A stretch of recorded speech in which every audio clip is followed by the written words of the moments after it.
जायजा ठीक था, लेकिन जब उनको लगा कि इसका जुनून है और ये वापस आने वाला नहीं है अब, तो उन्होंने अपने आप को मेरे साथ सम्मिलित कर लिया। क्या बात, तो शब्द नहीं है आज आपकी बातें सुनकर मेरे पास। हर दिन लगभग कितने गरीबों या लावारिस लोगों की लाशों को आप लोग अंतिम संस्कार या दफनाने का काम करते हैं? पहले तो शुरू में स्टार्टिंग की थी तो हफ्ते में 2 आते थे, फिर महीने में 10-15 आने लगे करते करते। अभी 2 की एवरेज तो पर डे है गरीबों की। और मैं बता दूं कि मैंने एक शमशान घाट पूर्वी दिल्ली में सीमापुरी का 2002 से पूर्वी दिल्ली नगर निगम से सेवा के लिए लिया हुआ है, बिना किसी प्रॉफिट के। और वहाँ बोर्ड लगा हुआ है, अभी कोई भी आए और लकड़ी के पैसे नहीं है, फ्री में संस्कार कराए। पता नहीं कितने हो गए वहाँ पे, 1000 हो गए संस्कार फ्री में चलाते हैं। लोग इंडस्ट्री लगाते हैं, मैंने शमशान घाट लगा लिया, इतना फ़र्क है। एक शब्द आपने सुना होगा, कहते हैं शमशान वैराग्य। हम किसी के अंतिम संस्कार में जाते हैं तो कुछ दिन मन बड़ा उचाट रहता है, लगता है अरे यही तो जीवन है, एक दिन हमको भी ऐसे ही चले जाना है। आप हर दिन उस वैराग्य को जीते हैं शंकर जी, कैसे? मतलब 25 साल से हर दिन किसी को जाना, अंतिम संस्कार करने, वो भी ऐसे लोगों का जो ना आपके रिश्तेदार हैं, जिनसे आपका कोई रिश्ता नहीं, कुछ नहीं, ना दोस्ती, अनजान लोग। मैं समझना चाह रही हूँ कि कैसे करते हैं आप। बड़ा सुकून मिलता है जी। राजा हरिश्चंद्र को भी मिला था। जब हम गुरुद्वारे, मंदिर या मस्जिद जाते हैं, अपने किसी भी धार्मिक स्थल पे, जब हम वापस आते हैं तो हमें लगता है यार हमारा तो कोई कुछ बिगाड़ ही नहीं सकता, आज तो हम भगवान को मिल के आ गए हैं, जो मांगेगा वो मिलेगा। लेकिन जब हम शमशान जाते हैं और वो 2 मिनट जो आप कहते हैं ना कि देख के एक बार लाश को आता है, यार क्या ले जाना है इस दुनिया से, सब कुछ यहाँ रह जाना है, वो 2 मिनट बड़े कीमती हैं। उस 2 मिनट ने मेरे जीवन को बदला है निगम बोध घाट पे, आज से 25 साल पहले। अगर मैं वो लाश नहीं देखता और वो लकड़ी वाला सीन नहीं देखता तो मेरा जीवन कैसे बदलता। लेकिन आज तो आप हर दिन पता नहीं कितने मिनट, कितने पल वहाँ बिताते हैं। आज भी सुबह होके आया हूँ, यहाँ आने से पहले शमशान घाट होके आया हूँ मैं, एक डेथ में। आदत पड़ गई है और सुकून मिलता है वहाँ जाके। मैं जब देखता हूँ लोगों को, और जब भी जाता हूँ मैं किसी और की डेथ में हूँ, वहाँ कोई ना कोई गरीब आया होता है कि शंटी जी हमारे पास तो शॉल नहीं है, शंटी जी लकड़ी नहीं है, पंडित जी को देने के लिए पैसे नहीं हैं। तो मुझे बड़ा सुकून मिलता है जब मैं वो काम करता हूँ। तो मैं वो चोरी छिपे भी कर देता हूँ, घर बता के भी कर देता हूँ, हर तरीके से करता हूँ। मैं ऐसे किसी को भंडारे में खिलाने से अच्छा मैं ये काम ज़्यादा जरूरी समझता हूँ। देखिए ना, इस इतने बड़े काल में भी जब लोग लंगर से लोगों को संतुष्ट कर रहे थे, तो हमने लाशों के उस भंडार में भी अपनी सेवा को जारी रखा। कभी किसी के अंतिम संस्कार का कोई बहुत खराब अनुभव, कोई कड़वी याद? रोज ही देखता हूँ गरीब आदमी के परिवार वाले दिल से रोते हैं, क्योंकि उनका सारा दारोमदार अपने पिता में होता है। अमीर आदमी के परिवार वाले अपने सुखों को रोते हैं, वो अपने पिता को नहीं रोते हैं। वो तो इस बात के लिए रो रहे होते हैं कि बड़े भाई को 40% देगा, मुझे 20% दें, वो इस बात के लिए रो रहे हैं। और मैंने आंखों में आंसू भी नहीं देखे पैसे वालों की, उनके आंसू सूख चुके हैं, बिल्कुल सूख चुके हैं। उनकी वो अपनी खुशियों के लिए, अपने स्वार्थ के लिए, ये बहुत बड़ी बात है कि वो दाह संस्कार करने भी आ जाएं तो बहुत बड़ी बात है। मैं साल में 100 केस ऐसा करता हूँ कि जिनके बच्चे कोई अमेरिका में है, कोई कनाडा में है, और वहाँ से मुझे फ़ोन आता है कि शंटी जी हम नहीं आ सकते, हम आपको अथॉरिटी लेटर भेज रहे हैं, आप संस्कार कर दीजिए। और हम करते हैं संस्कार। कभी गुस्सा नहीं आता आपको? कुछ बोलते हैं आप कभी गुस्से में किसी को? गुस्सा मुझे आ भी जाएगा तो मैं क्या कर लूँगा, लेकिन मुझे नसीहत मिलती है कि जिनके लिए हम सब कुछ करते हैं वो हमारे लिए क्या कर रहे हैं। एक माँ, एक बाप अपने तन को मार के, अपने मन को मार के, हो सकता है कि पिता जब घर में बच्चों के लिए सामान लाता है, हो सकता है उसकी जेब में पैसे ना हो और वो कहीं से उधार लेके भी लाता हो, बच्चे की फीस भी देता है कहीं से भी लाके, घर का सामान भी लाता है। लेकिन वही पिता जब मर जाता है और वो बच्चे बड़े वेल सेटल हैं, और ये भी शॉट देखा है कि एक दोनों बेटे अमेरिका में हैं, पत्नी को पैरालिसिस हो जाता है, पिता बेचारा उसकी सेवा करता है, मलमूत्र उठाता है, लेकिन एक दिन वो पत्नी सुबह देखती है कि उसका पति आज मेरा मलमूत्र नहीं उठा रहा, खुद वो उठ नहीं सकती, तो देखती है तो दूसरे पे पति उसका मरा पड़ा है। अब उसके अंदर इतनी हिम्मत नहीं है कि वो उठ के बेचारी उसको उठा सके। बहुत दूर तक MTNL का फ़ोन पड़ा था, 3 से 4 घंटे में घिसट घिसट के वहाँ जाती है, फ़ोन मिलाती है लेकिन बोल नहीं पाती है, लेकिन फ़ोन नंबर से पड़ोसी समझ जाते हैं कि कोई बात है कि ये फ़ोन बोल नहीं रहे हैं, और गेट तोड़ के वो अंदर आते हैं, उठाते हैं। शहीद भगत सिंह सेवा दल का फ़ोन आता है, हम जाते हैं उनके, और जैसे ही उनको ले जाने थे मिसिस की भी डेथ हो जाती है उस शौक पे। फ़ोन किया जाता है अमेरिका में, तो उन बच्चे कहते हैं जी हमको तो बहुत समय लगेगा, आप संस्कार कर दीजिए।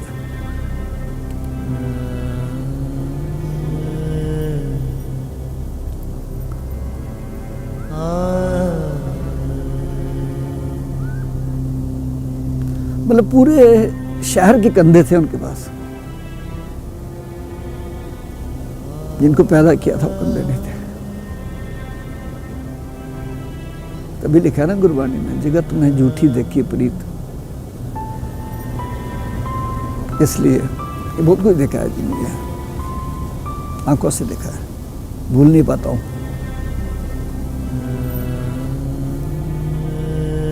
और ये सच है जीवन का, हम लोग बहुत प्यार करते हैं, लेकिन मुझे लगता है कि हम जिनको प्यार करते हैं वो बड़े होकर उस प्यार को भूल जाते हैं, उनको कुछ और दिखता है, उनके लिए प्यार से ज़्यादा चीज़ों की कीमत है। इसलिए मैंने तो अपने जीवन को बदल लिया है जी काफ़ी हद तक। मैं बड़ा सेटिस्फाई हूँ इस बात से कि जो हो रहा है अच्छा हो रहा है, जो होगा अच्छा होगा, किसी के ऊपर हम उम्मीद ही ना रखें, अपने आप को इतना प्रिपेयर कर दें। मेरे पास 10 फ़ोन ऐसे आते हैं कि शंटी जी मैं लिख के जा रहा हूँ कि मेरी डेथ हो जाए तो संस्कार मेरे बच्चे ना करें, आप करें। अच्छा। लिख के जाते हैं। उन्हें पता होता है कि नहीं करेगा कोई उनका? करेगा भी तो कहते नहीं, हम आपसे कराना चाहते हैं, कम से कम आप विधिवत तो कर दोगे, समय पे तो कर दोगे।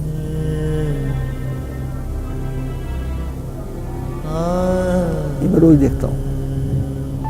चलिए अब सबसे मुश्किल वक्त की बात करते हैं, जिसका सामना हम सब ने किया, पूरी दुनिया ने किया, और बहुत लोगों ने अपने काम बंद कर दिए। मतलब चाहे वो प्रोफेशनली कहें या मैं बहुत लोगों से बात करती हूँ जो समाज सेवा भी कर रहे थे, उन्हें बंद करनी पड़ी लॉकडाउन की वजह से।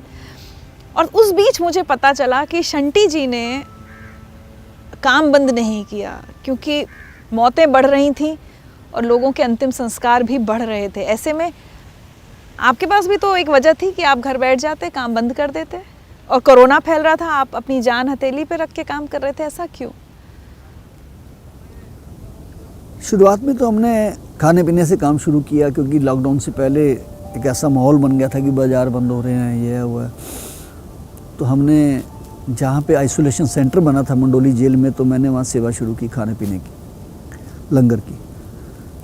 फिर मुझे डीएम साहब ने कहा कि शंटी जी हमें एम्बुलेंस की जरूरत पड़ सकती है आने वाले समय में, हमें लगता है बहुत बढ़ेगा ये। तो मेरे कई साथियों ने कहा यार ये तो मौत का मंजर है, तो सही बात है, आप बहुत बड़ा पंगा ले रहे हो, मना कर दो। मैंने कहा शहीद भगत सिंह को जुनून था, तो उन्होंने कहा था ना कि दम निकले इस देश की खातिर बस इतना अरमान है। उनकी माँ ने भी कहा था शादी करा दूंगी, तो उन्होंने कहा था कि दुल्हन तो ब्याह के लाऊंगा पर आज़ादी के रूप में। यार 25 साल से सेवा कर रहे हैं देश की हम, और आज इतनी बड़ा देश के ऊपर विपदा आई है, मानवता के ऊपर विपदा आई है, और हम अगर सेवा नहीं करते हैं तो हमें ये मुल्क कभी माफ़ नहीं करेगा, मानवता भी माफ़ नहीं करेगी, हमारे गुरु भी माफ़ नहीं करेंगे। भाई मैं तो सेवा करूँगा कुछ भी हो जाए। ड्राइवर्स को मैंने पूरा पक्का कर दिया, मजबूत कर दिया। मैंने कहा जिसको छुट्टी लेनी है ले सकता है, मैं ये काम करूँगा। तो पहले हमने एम्बुलेंसेस लगाई, फिर डेथ का रेशो बढ़ना शुरू हुआ। शुरू में हमारे ड्राइवर घबरा रहे थे, फिर मैंने पीपी किट खुद पहन के लग गया मैं, और वो करते करते इतना काम बढ़ गया जी कि जब हमने 200 डेड बॉडी के करीब उठा ली, तो तो मुझे मेरे बेटे दोनों जोजीत सिंह, मनीष पाल, मेरी मिसिज़ मंजीत एंड मेरे स्टाफ को सबको कोरोना हो गया। तब मुझे बहुत लोगों के फ़ोन आए कि अरे शंटी जी बड़ा अफसोस हुआ है। मैंने कहा जी अफसोस उनको होता है जिन्होंने घर में बैठे कुछ नहीं किया और कोरोना हो जाए, उनको तो अफसोस होना चाहिए। मुझे तो कोई अफसोस नहीं है, तो काम कर रहा था। हम काम कर रहे थे और हमें होना ही था। हम तो डेली मोर्चरी में जा रहे हैं, डेली शमशान घाट में जा रहे हैं, हॉस्पिटल में जा रहे हैं, तो हमें तो कोई अफसोस नहीं किसी प्रकार का। हो जाएगा, ठीक हो जाएगा, कोई परवाह नहीं है। और नहीं भी रहेंगे ना, नहीं भी बचूंगा तो एक काम रुकने वाला नहीं है शहीद भगत सिंह से। इतना बड़ा हमने एक बेड़ा खड़ा कर दिया है, क्योंकि मेरी पोजीशन थोड़ी क्रिटिकल थी, मुझे एज ए डायबिटिक प्रॉब्लम आ गई थी काफ़ी, और लेकिन परमात्मा ने बचाया, फिर ठीक हो गए। इसका मतलब ईश्वर चाहता है कि हम और सेवा करें और ज़्यादा करेंगे हम सेवा, और खुद लगूंगा, मैं खुद लगूंगा। बस लग गए जी। उसके बाद 965 के करीब अभी तक हम क्रीमेशन करा चुके हैं कोविड वालों के, और 1200-1300 से ज़्यादा पेशेंट्स को भी हमने कैरी किया है। हम हॉस्पिटल से बॉडी भी खुद लेते थे, क्रीमेट भी खुद करते थे, उनको वीडियो भेज देते थे। एक ऐसे भी लोग थे जिनके पास पैसे नहीं थे और उनके भी कराए जी हमने। एक ऐसे भी लोग थे जो डेड बॉडी छोड़ के भाग गए कि हमको तो डर लगता वो है। अमीर गरीब दोनों थे, उसमें अमीर ज़्यादा थे। बड़ी मज़ेदार बात है, कोई सेंटिमेंट्स ही नहीं होते उनमें। तो साइन करा लो जी, आप ले जाओ बॉडी, आप ही करा देना है, फ़ोटो भेज देना हमको। अच्छे भले हैं वो बंदे, जा नहीं रहे हैं। तो ये 4-5 किस्म के संस्कार हमने कराए। और अभी तो जो मैंने 20 दिन पहले एक हादसा देखा, मेरे को झचकोर दिया उसने। पता है, एक 37-38 वर्ष के व्यक्ति कोरोना हो जाता है और वो कोरोना से ठीक हो जाते हैं। 3-4 दिन के बाद उनको हार्ट अटैक टाइप होता है, क्लॉट्स आते हैं, और उनको हॉस्पिटल लेके जाते हैं, उनकी डेथ हो जाती है। जिस जगह वो रहते हैं बिल्डिंग्स है, पूरी रो आमने सामने हैं, 1000 बंदे इधर रहते होंगे, 1000 इधर रहते होंगे।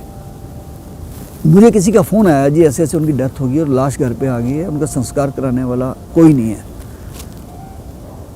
तो मैं समझ गया सारा हादसा कि मैं अपने वॉरियर अपने साथ रखता हूँ, 4 वॉरियर हमेशा संस्कार कराने के लिए। पीपी किट वगैरह पहन के हम पूरे एक्यूप्ड होके जाते हैं। मैं हैरान हुआ उस चीज़ को देख के कि वो व्यक्ति जो वहाँ का एक बहुत अच्छा सोशल वर्कर भी था, सिंगर भी था, वो उसकी मिसेज जो 30-35 साल की होंगी, दोनों तरफ की बिल्डिंगों में 500-500 लोग ऊपर खड़े हैं, जैसे कोई नीचे शूट हो रहा है या कोई कार्यक्रम हो रहा है। अकेली लेडी उसकी यार लाश के पास बैठी है, अकेली उसकी मिसेज। वो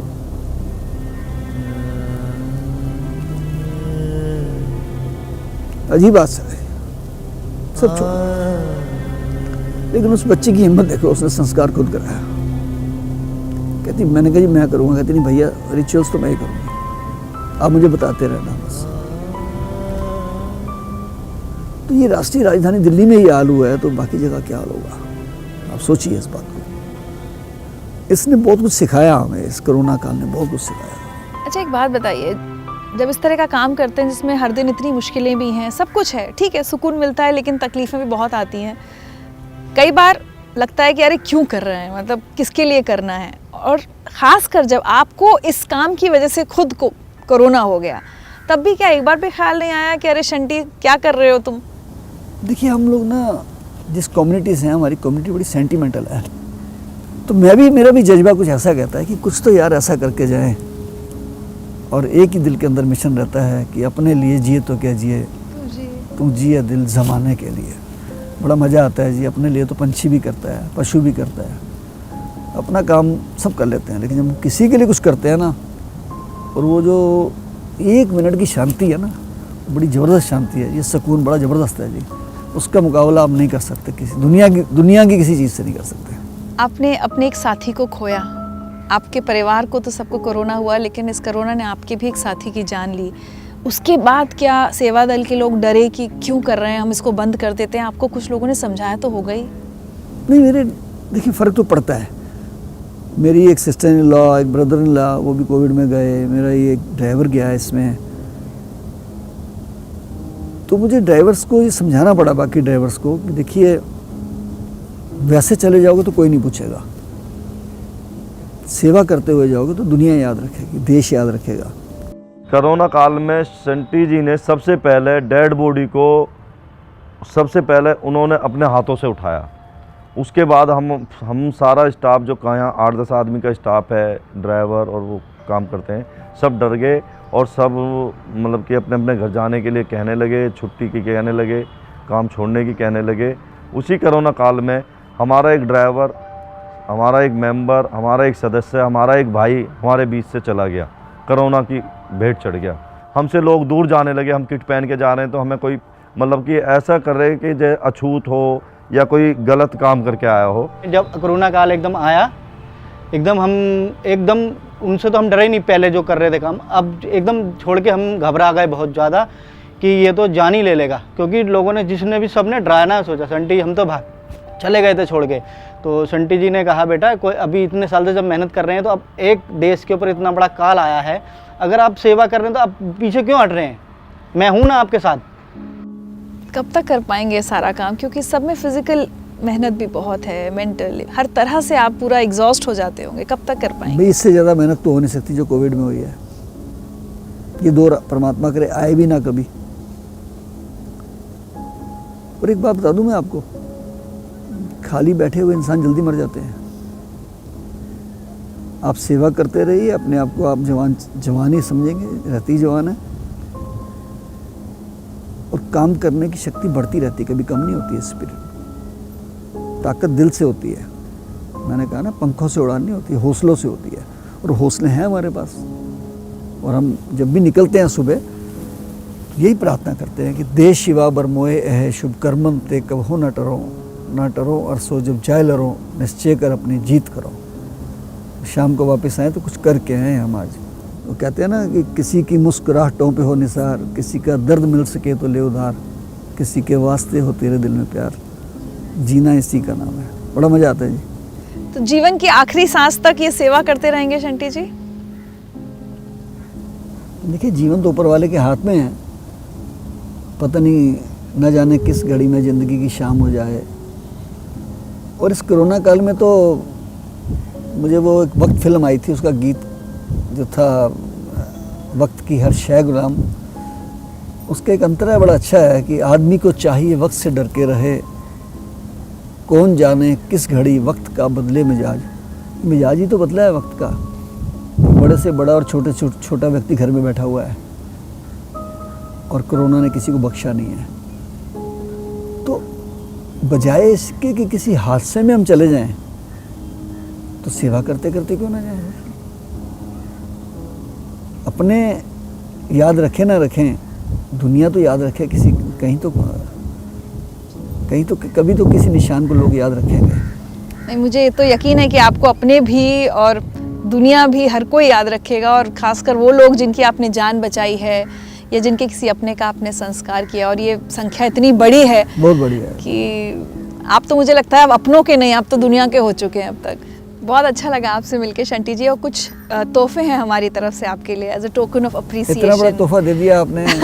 सुख में तेरे साथ चलेंगे, दुख में सब मुख मोड़ेंगे, दुनिया वाले तेरे बनकर तेरा ही दिल तोड़ेंगे, देते हैं भगवान को धोखा, इंसान को क्या छोड़ेंगे, कसमें वादे प्यार वफा सब बातें हैं बातों का क्या, कोई किसी का नहीं है झूठे, नाते हैं नातों का क्या।